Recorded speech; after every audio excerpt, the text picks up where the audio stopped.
நிற்கும் யோகம். யுத்த களத்தின் நடுவே மீண்டும் கீதை என்னும் பாடம். உயர்வு தாழ்வு பாராமல் தரணியில் பாய்ந்தோடி பல்லுயிர்க்கு வாழ்வளிக்கும் நதி நீரை போலவே ஆறுக்குள் ஊடுருவி உலக உயிரை விழிக்க வைக்க பரமசிவன் அவதாரம் நிகழ்ந்தேறுதே. அவர் அனைத்துயிரை பார்வையிடும் களமானதே. ஓம் சாந்தி, ஓம் சாந்தி, ஓம் சாந்தி.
ஓம் சாந்தி.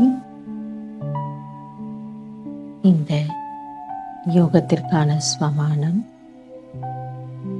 நான் பூர்வஜ் ஆத்மா, மூதாதையர் ஆத்மா.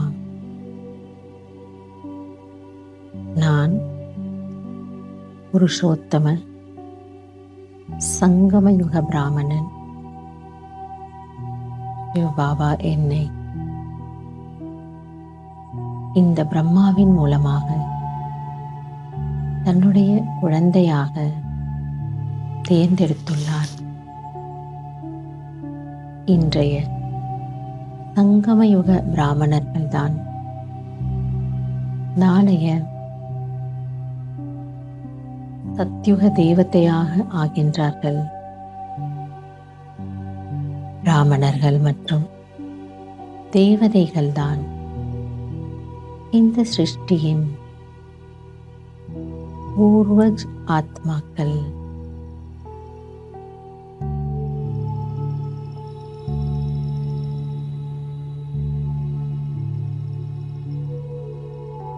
ஆதிதேவனுடைய ஆதி படைப்பு, முதல் படைப்பு இவர்கள்தான். பாபாவின் ஒவ்வொரு குழந்தையும் மூதாதையர் மற்றும் பூஜைக்குரியவராக இருக்கின்றார்கள்.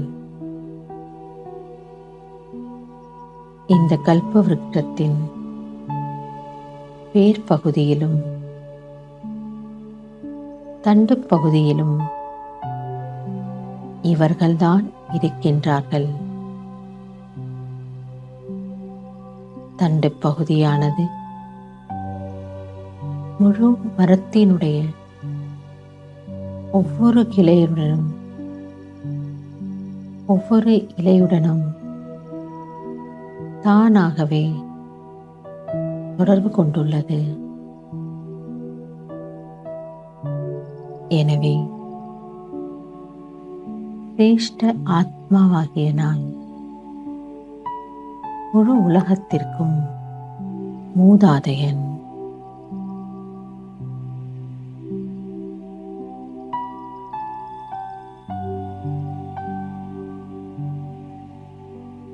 எப்படி பிரம்மா பாபாவை கிரேட் கிரேட் கிராண்ட் ஃபாதர் என்று சொல்லப்படுகின்றதோ அதே போன்று அவருக்கு துணையாக வலது கரமாக இருக்கும் நானும் master, great great grandfather ஆவேன். ஆகா, இந்த சிருஷ்டிக்கே மூதாதையர் என்ற இந்த ஸ்வமானம் எவ்வளவு உயர்ந்ததாக இருக்கின்றது. இந்த ஸ்வமானத்தின் நஷாவில் நான் மூழ்கி போகின்றேன்.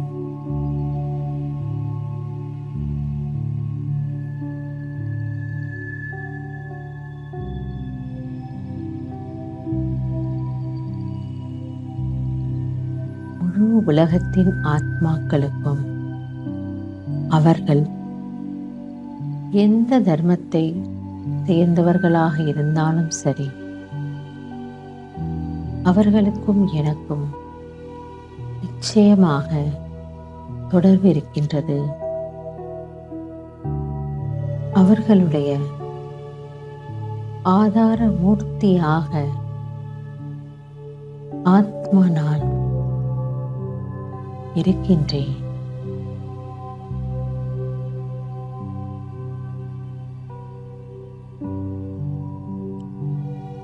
லௌகிக்கத்திலும் கூட மூதாதையர்கள், அதாவது அந்த வீட்டின் பெரியவர்கள் அனைவருக்கும் பாலனை கொடுக்கக்கூடியவர்களாக,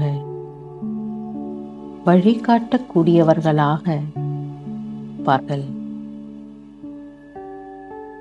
அவர்கள் மூலமாகத்தான் அவர்களுடைய வம்சாவளிகளுக்கு சரீர ரீதியான பாலனை, ஸ்தூல போஜனம், படிப்பு என அனைத்து விதமான பாலனையும் நடக்கின்றது. எனவே அனைவரும் அவரை மிகுந்த மரியாதையுடனும் ஸ்நேகத்துடனும் பார்க்கின்றார்கள். ஒவ்வொரு கர்மத்திற்கும் குல மரியாதைகளுக்கும் பழக்க வழக்கங்களுக்குமான ஆதாரம் இது இந்த மூதாதையர்கள்தான். நான் ஆத்மா, அதே போன்று சிருஷ்டிக்கான ஆதார மூர்த்தியான மூதாதையன் ஆவேன். இந்த மகா மந்திரத்தை நான் சதா நினைவில் வைக்கின்றேன். எப்படி தண்டு பகுதியின் மூலமாக முழு மரத்திற்கும் நீர் மற்றும் சத்துக்கள் தானாகவே பரவுகின்றது, அதே போன்று என்னுடைய சமயம், சங்கல்பம், மனம், சொல், செயல் ஆகிய அனைத்தும்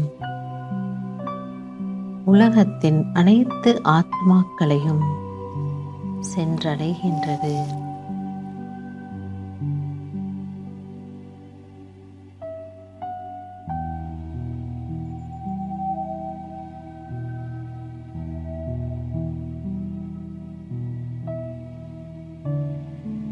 பூர்வஜ் ஆத்மாக்களின் ஆதாரத்தில்தான் தீனுடைய சமயமும் திதியும் கூட நிர்ணயிக்கப்படுகின்றது. எப்படி நாம் சத்தோ பிரதானமாக இருக்கும் பொழுது சத்யுகம் மற்றும் திரேதாயுகத்தில் இயற்கையும் மற்றும் சிருஷ்டியும் கூட சத்தோ பிரதானமாக இருந்தது. எப்போது நாம் துவாபர யுகத்தில், கலியுகத்தில் தமோ பிரதானமாக ஆகின்றோமோ அப்போது இயற்கை மற்றும் சிருஷ்டியும் கூட தமோ பிரதானமாக ஆகிவிட்டது. ஆக சமயம் மற்றும் உலகத்தின் நிலையையும் கூட தீர்மானிக்கக்கூடியவர் பூர்வஜ் ஆத்மாவாகிய நான் தான். எனவே நான் என்னுடைய ஒவ்வொரு எண்ணத்தின் மீதும் மிகுந்த கவனம் செலுத்துகின்றேன். இதுநாள் வரை என்னுடைய எண்ணம் மற்றும் கர்மம் என்னை மட்டும்தான் பாதிக்கும் என்று நான், ஆனால் இது உலகத்தின் அனைத்து ஆத்மாக்களுடன் சம்பந்தப்பட்டது என்ற உண்மையை நான் இப்போது உணர்கின்றேன். அத்தகைய மகான் ஆத்மா நான். இந்த ஒரு கவனம் இருப்பதன் மூலமாக எந்த ஒரு அலட்சியம் மற்றும் சோம்பேறித்தனமும் என்னிடம் நெருங்குவதில்லை. என்னுடைய சாதாரண அல்லது வீணான சங்கல்பங்கள் மற்றும் கர்மங்கள் என அனைத்திற்கும் நான் இப்போது விடை கொடுத்து விட்டேன்.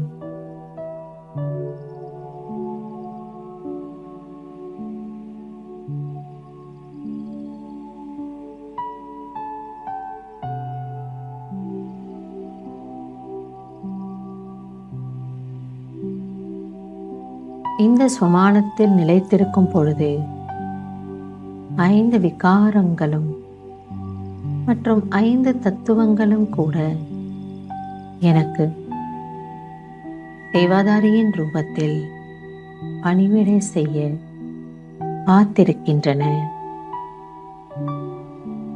மூதாதையர் என்ற சுமானத்தில் இருந்து நான் கட்டளையிடும் பொழுது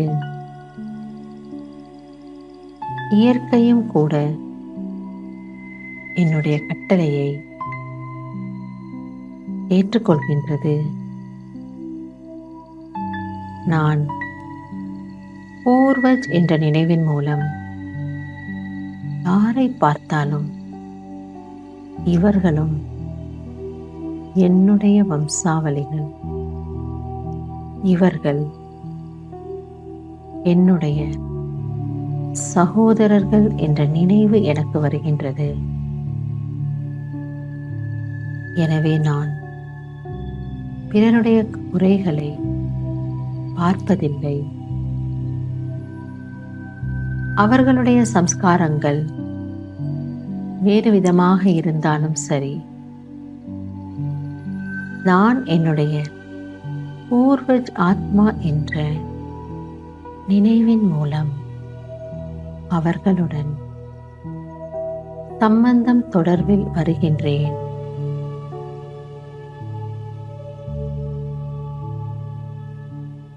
அவர்களுக்கு உண்மையான ஆன்மீக ஸ்நேகம் மற்றும் சகயோகம் கொடுக்கின்றேன்.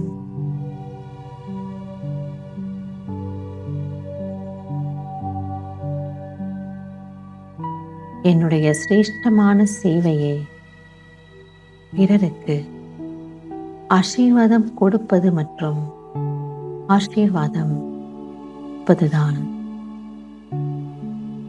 எனவே என்னுடைய பூர்வஜ் என்னும் ஸ்வமானத்தில் இருந்து கொண்டு மகாதானியாக ஆகி அவர்களுக்காக நான் சுப பாவனை வைக்கின்றேன். அவர்களும் நன்றாக இருக்க வேண்டும் என்ற சுப விருப்பங்களை வைக்கின்றேன். அவர்களுடைய குறைகளை மறந்து அவர்களுடைய தவறுகளை மன்னித்து அவர்களுக்கு ஆசீர்வாதம் கொடுக்கின்றேன். அவர்களுடைய மனதையும் திருப்திப்படுத்தி அவர்களிடமிருந்து ஆசீர்வாதத்தை பெறுகின்றேன்.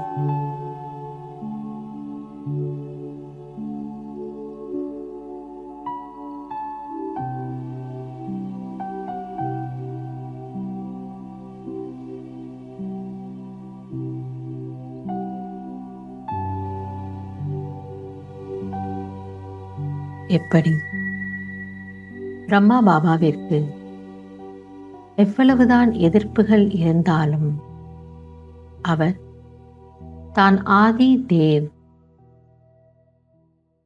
இந்த உலகத்தில் இருக்கும் அனைத்து குழந்தைகளுக்குமான பிரஜாபிதா என்ற இணைவின் மூலம் அனைவரையும் மனதார ஏற்றுக்கொண்டார்.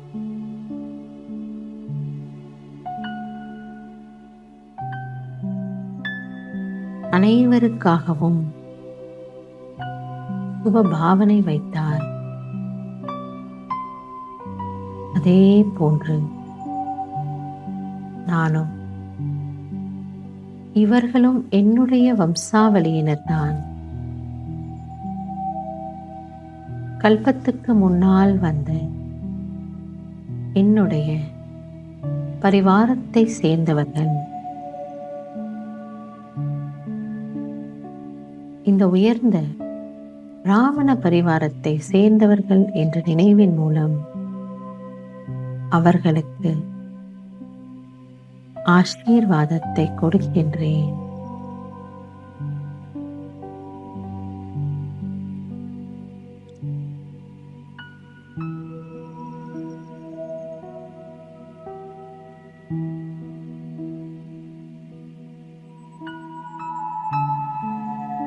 இவர்கள் மாற வேண்டும் என்ற சங்கல்பம் வைக்காமல் நான் மாறி இவர்களை மாற்ற வேண்டும். நான் அவர்கள் முன்னால் ஒரு உதாரணமாக, முன்னோடியாக, பூர்வஜ் ஆக இருக்கின்றேன். உலக மாற்றத்தின் காரியத்திலும் கூட சுய மாற்றத்தில் என்னை நான் முன்னால் வைக்கின்றேன். இதில் நான் முதலில் அர்ஜுனன் போல் இருக்க வேண்டும் என்ற லட்சியம் வைக்கின்றேன். பாபாவிடம் இதற்கான சுப சங்கல்பம் வைக்கின்றேன். பாபா, எப்படி நீங்கள் நம்பர் 1 அர்ஜுனனாக இருந்தீர்களோ அதே போன்று நானும் சுய மாற்றத்தில் நம்பர் 1 அர்ஜுனனாக என்னை மாற்றுவதில் நிமித்தமாக ஆகின்றேன். இனிமையான பாபா, எப்படி நீங்கள் நான் என்ன கர்மம் செய்கின்றேனோ என்னை பார்த்து பிறரும் செய்வார்கள் என்று கவனம் வைத்தீர்களோ அதே போன்று உங்கள் காலடிகளை பின்பற்றி உங்களுடைய நம்பிக்கைக்குரிய அன்பிற்குரிய குழந்தையாக நானும் என் மீது சுய மாற்றத்தில் முழு கவனம் செலுத்துகின்றேன். முதலில் என்னை மாற்றி பிறகு பிறரை மாற்றுவதற்கான பிரேரணையை அவர்களுக்கு கொடுக்கின்றேன்.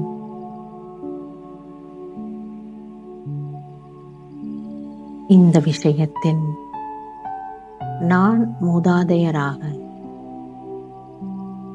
பரோபகாரியாக இருந்து அவர்களுக்கும் சகயோகம் கொடுத்து நன்மை செய்கின்றேன்.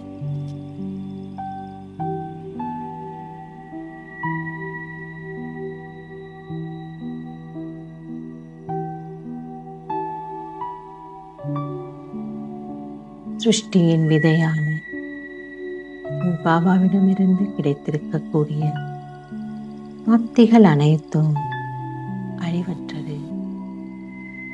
ஞான கஜானாவும் அழிவற்றது. அன்பு அழிவற்றது. குணங்கள் மற்றும் சக்திகள் என அனைத்துமே அழிவற்றது. இனிமையான பாபா, என் உயிருக்கும் மேலான அன்பான பாபா, எனக்கு என்னவெல்லாம் பிராப்திகளை பொக்கிஷங்களை கொடுத்திருக்கின்றாரோ அவை அனைத்தையும் என்னுடைய சகோதர ஆத்மாக்களுக்கு கொடுப்பதற்காக நிமித்தமானவனாக என்னை நான் உணர்கின்றேன். ஏனென்றால் நான் பூர்வஜ் ஆத்மா.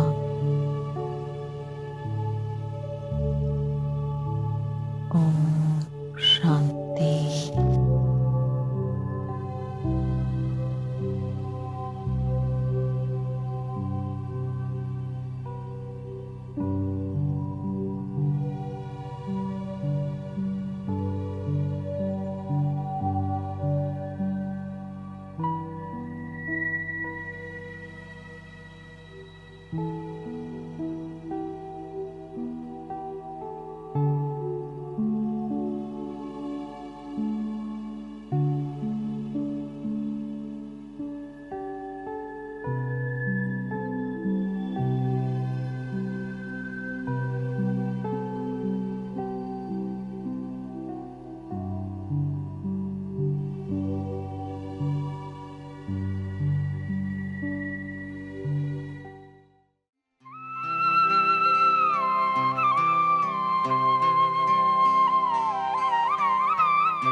பாக்கிய குழந்தையானோ பகவான் துணையடைந்தோ.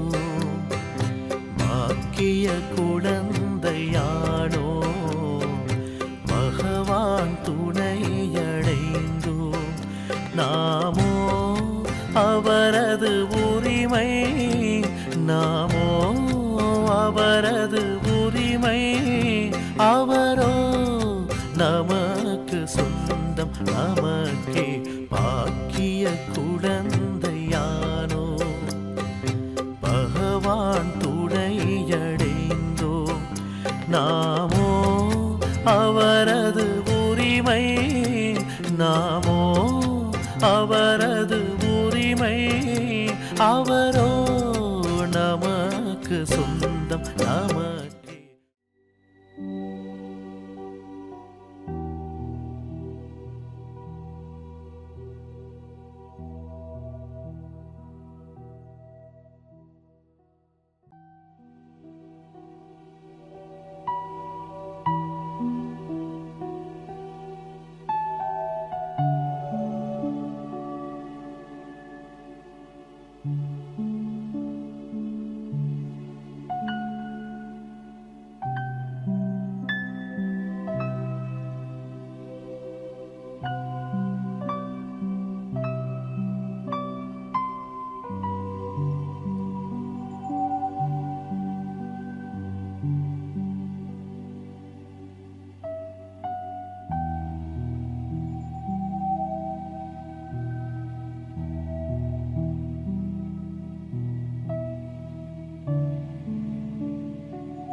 நான் பூர்வஜ் ஆத்மா.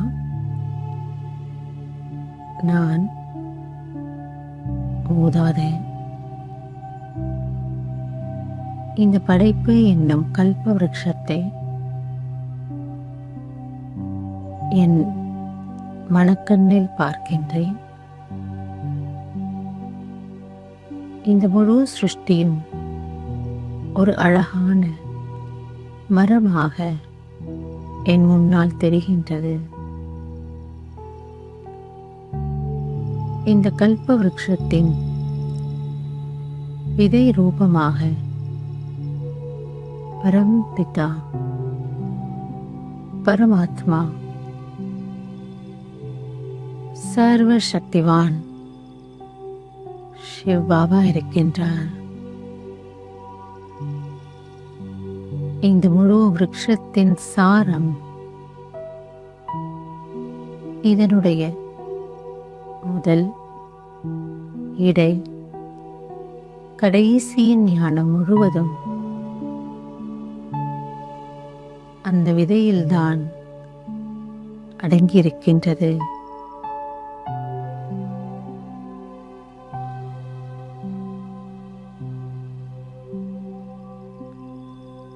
முழு விருட்சத்தினுடைய கிளைகள், உபகிளைகள் மற்றும் அனைத்திற்கும் ஆதாரமானது அஸ்திவாரமான வேர் மற்றும் தண்டு பகுதிதான். ஒருவேளை தண்டு பகுதி, அதாவது அஸ்திவாரமானது பலவீனமாக இருந்தால் பிறகு முழு விருட்சமும் பலவீனமாகத்தான் இருக்கும். தண்டு பகுதியானது சக்திசாலியாக இருந்தால் முழு விருட்சமும்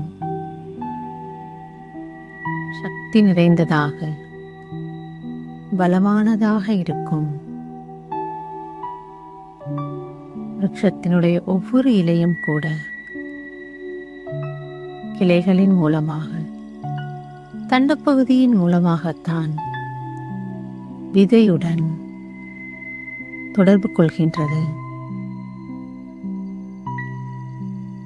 விதையும் தன்னுடைய சக்தியை தன்னின் மூலமாகத்தான் கிளைகளுக்கும் உபகிளைகளுக்கும் இலைகளுக்கும் கொடுக்கின்றது.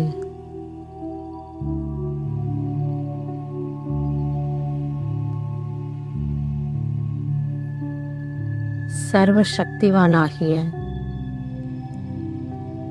சிவ் பாபா சிருஷ்டியின் விதையிடமிருந்து 2 பசுமையான துளிர்விடக்கூடிய இலைகள்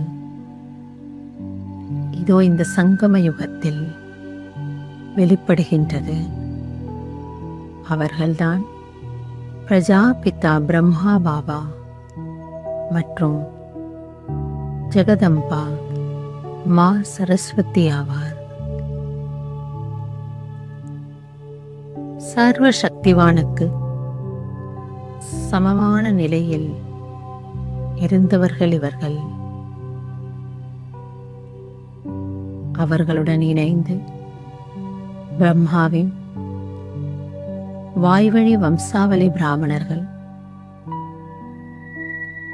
பவித்திர பிராமணர்கள், சங்கமயுகவாசிகள் அனைவரும் இதோ இந்த விருட்சத்தின் வேர் பகுதியில் அமர்ந்திருப்பதை மனக்கண்ணை பார்க்கின்றேன். இதோ பாபா மற்றும் அம்மாவுடன் இணைந்த ரூபத்தில் வேர் பகுதியில்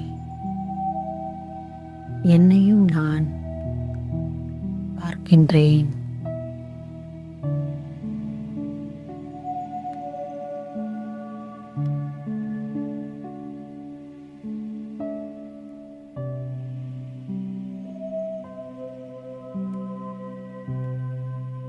இந்த சிருஷ்டி என்னும் மரத்திற்கு தேவையான பவித்திரத்தாவின் சக்தியை கொடுத்து அதனுடைய அஸ்திவாரமாக இருப்பவர்கள் இந்த பவித்திர பிராமணர்கள். இவர்களுடைய பவித்திரத்தாவின் சக்தி முழு மரத்தையும் பலமாக நிற்கச் செய்து கொண்டிருக்கின்றது.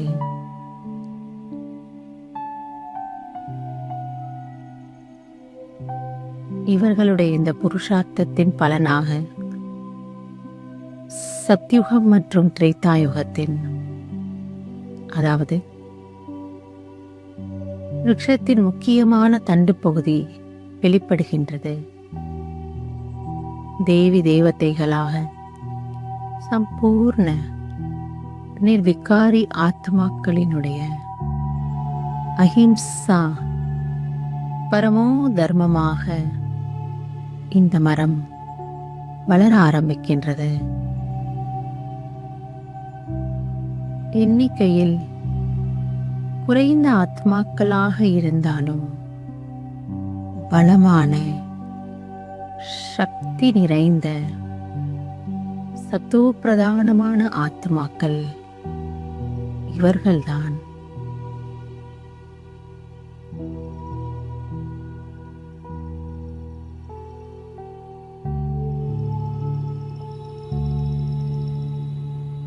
இவர்களிடம் இருந்துதான் முழு விருட்சமும் வளர ஆரம்பிக்கின்றது. இதோ இந்த மூதாதையர்கள் மூலமாகத்தான் துவாபர யுகத்தில் தர்ம பிதாக்களின் நடிப்பும் ஆரம்பமாகின்றது. இப்ராஹிம், புத்தர், இயேசு கிறிஸ்து, குருநானக் ஆகியோர்கள் எப்பொழுது கீழே இறங்கி வருகின்றார்களோ அப்போது அவர்களுடைய தர்மத்தின் விரிவாக்கத்திற்கும் கூட ஆதாரமானவர்கள் இந்த மூதாதையர்கள்தான். இந்த தேவ ஆத்மாக்கள்தான் பிற தர்மங்களிலும் பரவிச் செல்கின்றார்கள். இவர்களுக்கு பிறகுதான் அந்த தர்மத்தினுடைய வம்சாவளிகளும் மெதுமெதுவாக கீழே இறங்கி வர ஆரம்பிக்கின்றார்கள்.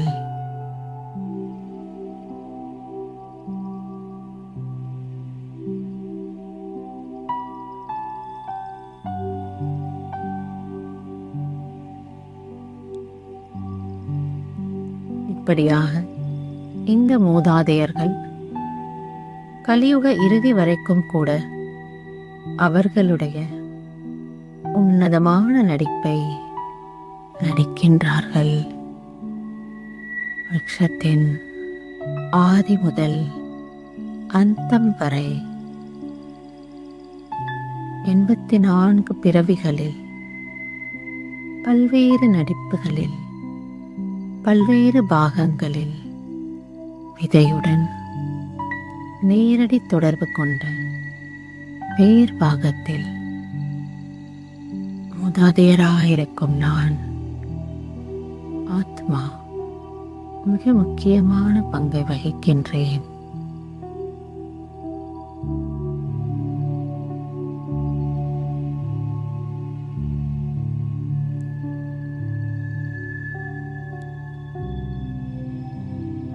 என்னுடைய வம்சாவளியினர் அனைவரும் பூர்வ ஆத்மாவாகிய என்னை மிகுந்த எதிர்பார்ப்புடன் நினைவு செய்கின்றார்கள். அனைத்து ஆத்மாக்களின் விருப்பம் அல்லது ஆசை என்னவென்று நான் நன்றாக அறிவேன். அவர்களின் கூக்குரல்கள் என் காதுகளில் விழுகின்றது.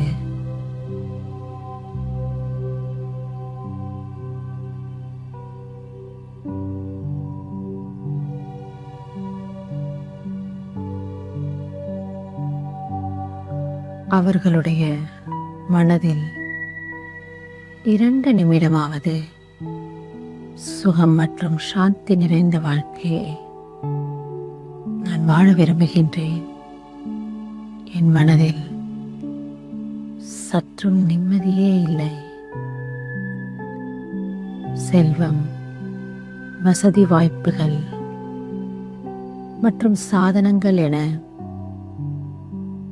அனைத்தும் இருந்த போதும் சுகம் மற்றும் நிம்மதியான உறக்கமே இல்லை என்று மற்ற ஆத்மாக்கள், என்னுடைய வம்சாவளியினர்கள் என்னிடம் முறையிடுகின்றார்கள்.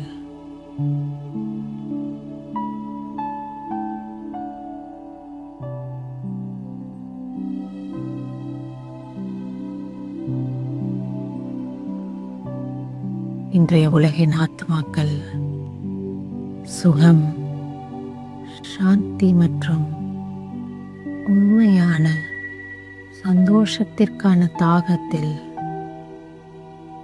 தவித்து துடித்துக் கொண்டிருக்கின்றார்கள். அநேக விதமான அல்பகால வழிகள் இருந்தாலும், சாதனங்கள் இருந்தாலும், எதிலுமே திருப்தி அடையாமல் மெதுவாக அவர்கள் வேற எங்கிருந்தாவது எனக்கு ஏதாவது கிடைக்குமா என்று தேடி அலைகின்றார்கள்.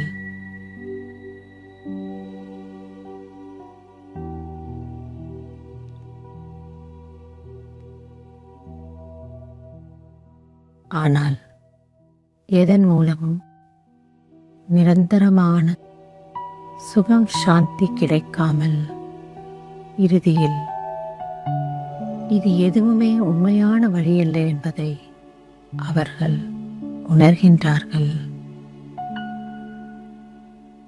ஆனால் உண்மையான வழி எது என்பதும் அவர்களுக்கு தெரியவில்லை.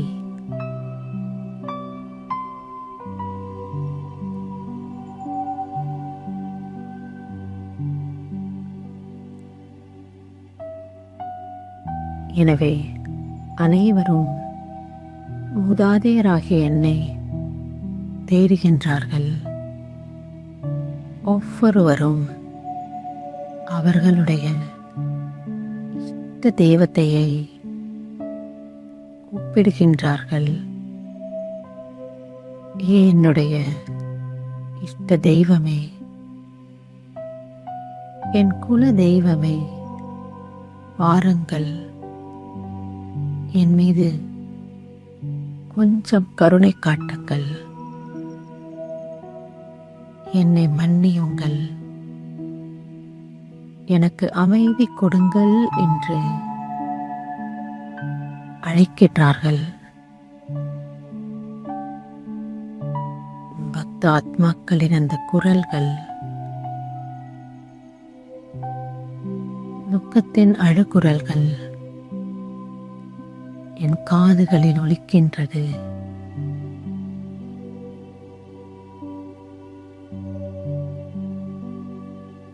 பூர்வ ஆத்மாவாகிய நான் என்னுடைய இரக்க ஸ்வரூபத்தை இமேஜ் செய்கின்றேன். என்னுடைய கடமை துக்கத்திலிருந்து விடுபடுவதற்கான உண்மையான வழியை அவர்களுக்கு காட்டுவதாகும். அஞ்ஞானத்தின் இருட்டில் இருக்கும் அவர்களுக்கு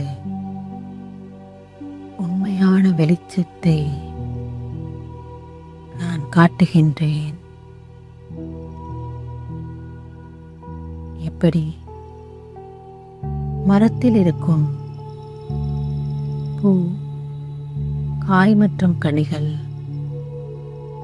பார்ப்பதற்கு மிகவும் அழகாக இருக்கின்றது. ஆனால் கண்களுக்கு புலப்படாத வேர் மற்றும் விதையில் அழகு இருப்பதில்லை. ஆனால் வேர் மற்றும் விதைதான் மரத்திற்கான அனைத்தையும் கொடுக்கின்றது. அதே போன்று வெளியுலக மாயையின் கவர்ச்சியில் வசப்பட்டிருக்கும் ஆத்துமாக்கள் தன்னையும் தன்னுடைய தந்தையையும் பற்றி எதுவும் அறியாதவர்கள். தன்னுடைய அறிமுகமும் இல்லாமல் விதையான தந்தையான சிவபாபாவின் அறிமுகம் இல்லாமல் அவர்கள் தவித்துக் கொண்டிருக்கின்றார்கள். விதையோடு தொடர்பில்லாமல் கிளைகளை பிடித்து தொங்கிக் கொண்டிருக்கின்றார்கள். விதை மூலமாகத்தான் ஆஸ்தியும் உண்மையான பிராப்தியும் கிடைக்கும் என்ற உண்மை பாவம் அவர்களுக்கு தெரியவில்லை. எனவே அவர்களை பாபாவுடன் இணைத்து வைப்பது, பாபாவிடமிருந்து சக்திகளை பெற்று அவர்களுக்கு கொடுப்பது என் கடமை என்பதை நான் நன்றாக உணர்கின்றேன்.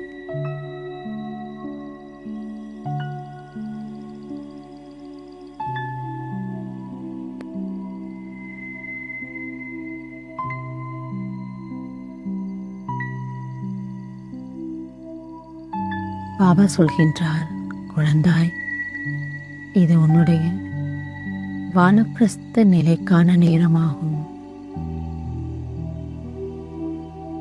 எல்லைக்கு பார்ப்பட்ட என் பொறுப்பை உணர்ந்து முதிர்ந்த நிலையிலிருந்து என்னுடைய கடமையை நான் சரிவரமாக நிறைவேற்றுகின்றேன்.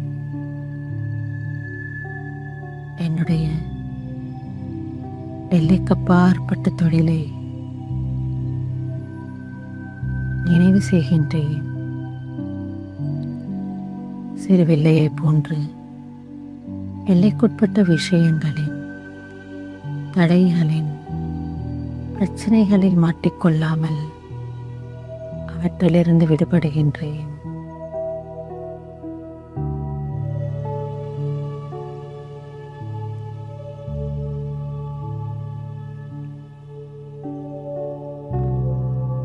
சிவபாபா என்னும் விதையோடு தொடர்பு கொண்டிருக்கும் நான் என் வம்சாவளிகளுக்கு தேவையானவற்றை கொடுக்கக்கூடிய காரியத்தை செய்ய ஆரம்பிக்கின்றேன். அப்பிராப்தியில் துடித்துக் கொண்டிருக்கும் ஆத்மாக்களுக்கு என்னுடைய சிரேஷ்ட சங்கல்பங்கள் மூலமாக, சுபமான எண்ணங்கள் மூலமாக, சிரேஷ்டமான உள் உணர்வின் மூலமாக, ஸ்நேகம் மற்றும் சகயோகத்தின் திருஷ்டி மூலமாக பாலனை செய்கின்றேன்.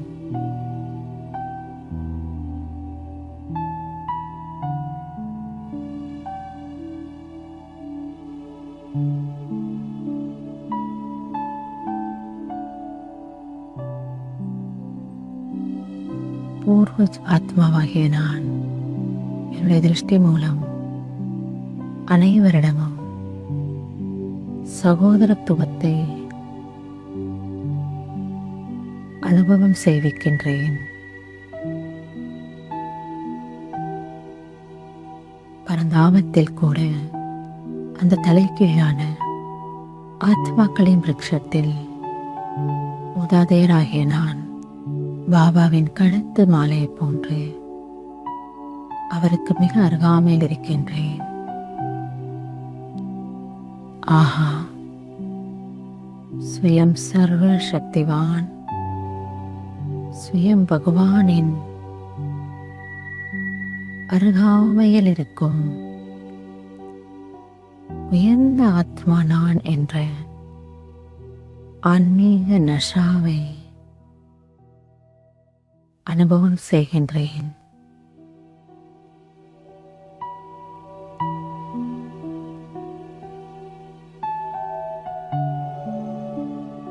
இந்த நஷாவில் இருந்து கொண்டு நான் யாரை சந்தித்தாலும் இதோ இவர்களும் என்னுடையவர்கள் தான் என்ற கண்ணோட்டத்தோடு இரக்கத்தோடு அவர்களை பார்க்கின்றேன். எந்த தர்மத்தை சேர்ந்த ஆத்மாவாக இருந்தாலும் சரி, அவர்களை சந்திக்கும் போது இவர்களும் என்னுடையவர்கள்தான் என்ற உணர்வு எனக்கு வருகின்றது. எனவே அவர்களும் என்னை சந்திக்கும் போது இவர் என்னுடையவர், எனக்கு நன்மை செய்பவர், எனக்கு நல்லதை நினைப்பவர் என்று அனுபவம் செய்கின்றார்கள்.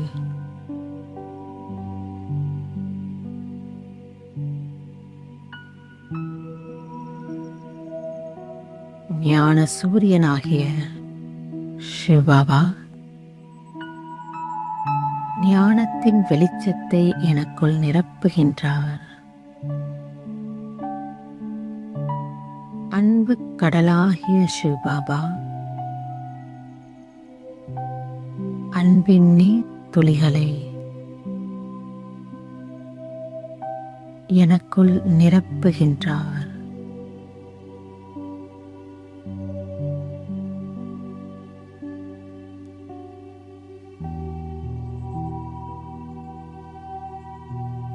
சர்வ சக்திவான்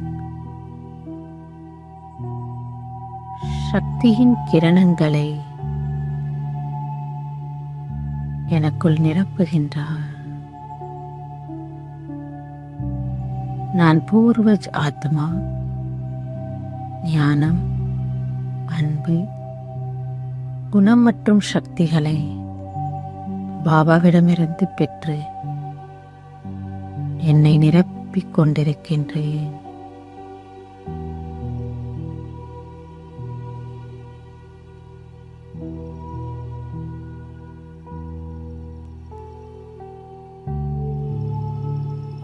இனிமையான பாபா என் மூலமாக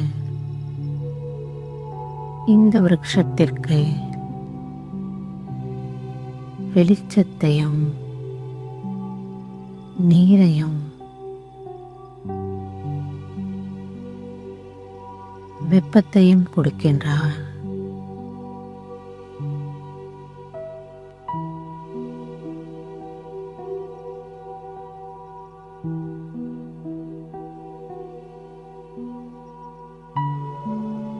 இவற்றை முதலில் பேர் பகுதியில் என்னுடன் என் அருகாமையில் அமர்ந்திருக்கும் சங்கமயுக பிராமண பரிவாரத்தின் ஆத்மாக்களுக்கு கொடுக்கின்றேன்.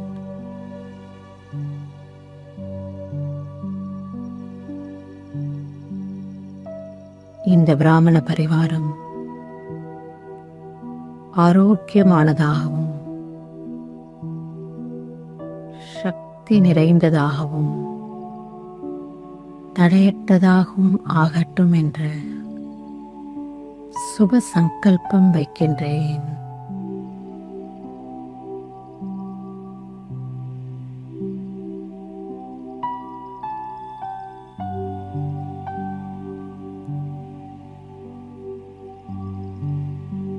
அதைத் தொடர்ந்து விருட்சத்தின் தண்டு பகுதியான தேவி தேவதா தர்மத்தின் ஆத்மாக்களுக்கும் சகாஷ் கொடுக்கின்றேன். அவர்களிடம் லைட் மற்றும் மைட், ஒளி மற்றும் சக்தியை நிரப்புவதற்கு நிமித்தமாகின்றேன். இதோ இந்த தண்டு பகுதி தூய்மையின் சக்தி நிறைந்ததாக, செல்வ செழிப்பு நிறைந்ததாக, சிரேஷ்டமானதாகவும் இருப்பதை பார்க்கின்றேன்.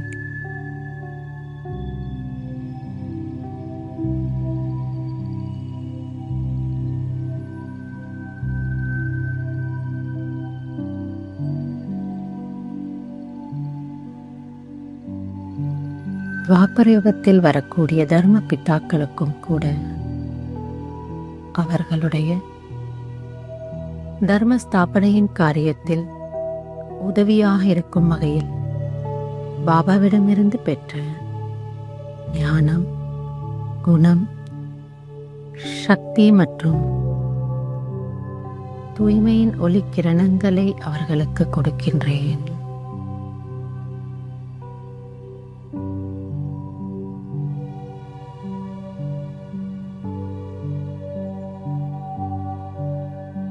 தர்ம பிதாக்கள் மற்றும் அவரவருடைய தர்மத்தில்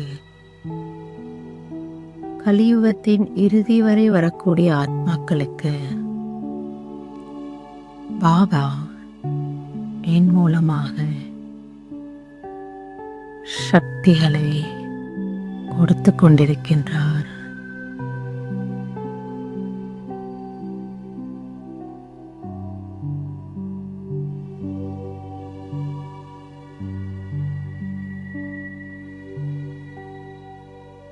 வேர்பகுதியில் அமர்ந்திருக்கும் பூர்வ ஆத்மாவாகிய நான் தண்டு, இலைகள், உபகிளைகள் மற்றும் இலைகள் என இந்த விருட்சத்தின் கடைசியில் இருக்கும் நுனி இலைக்கும் கூட சகாஷ் கொடுக்கின்றேன்.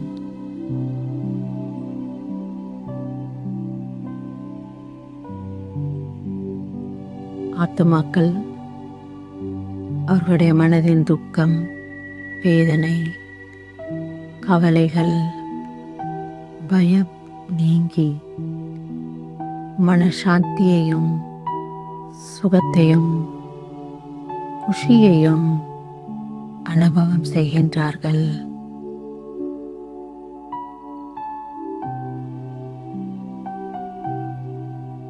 ஒவ்வொரு இலைவடிவ ஆத்மாவும்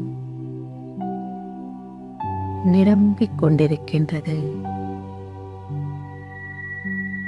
இதோ காய்ந்து போன இந்த மரம் இப்போது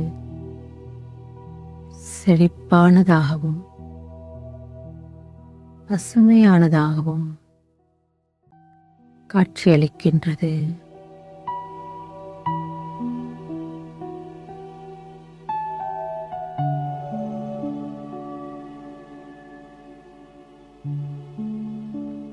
இதோ 84 பிறவிகளின் இறுதியில் விருட்சத்தின் முடியில் அன்பான பிரம்மா பாபா நின்று கொண்டிருக்கின்றார். நான் என்னை அவருடைய வலது கரமாக பார்க்கின்றேன்.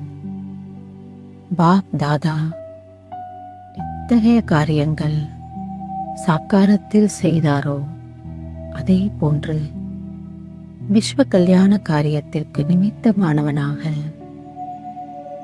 என்னை நான் உணர்கின்றேன். பாபா எனக்கு கொடுத்திருக்கக்கூடிய இந்த அற்புதமான பொறுப்பை மிகவும் லேசான நிலையிலிருந்து நான் நிறைவேற்றுகின்றேன். பொறுப்பு நிறைந்த ஆத்மாவாகிய நான் என் மீது முழு கவனம் வைக்கின்றேன். என்னுடைய சுப எண்ணங்கள், சுப ஆசைகள் மூலம் முழு மரத்திற்கும் சதா சக்திகளையும் நல்லதையும் மட்டுமே அனுப்புகின்றேன்.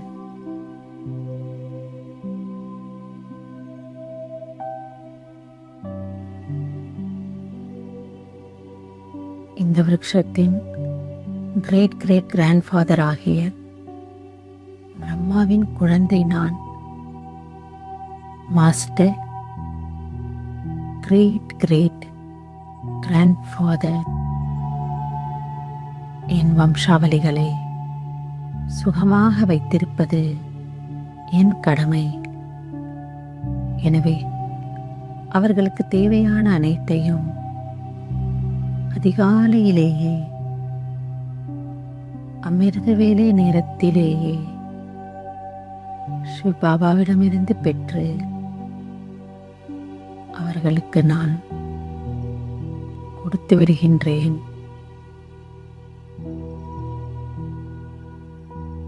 இந்த ஒரு சுகமான பொறுப்பை எனக்கு கொடுத்த இனிமையான, என் இதயத்திற்கு பிரியமான, அன்பு நிறைந்த பாப்தாதாவிற்கு என்னுடைய மனப்பூர்வமான கோடான கோடி நன்றிகளை தெரிவித்துக் கொள்கின்றேன். நன்றி பாபா, நன்றி பாபா, நன்றி பாபா. ஓம் சாந்தி.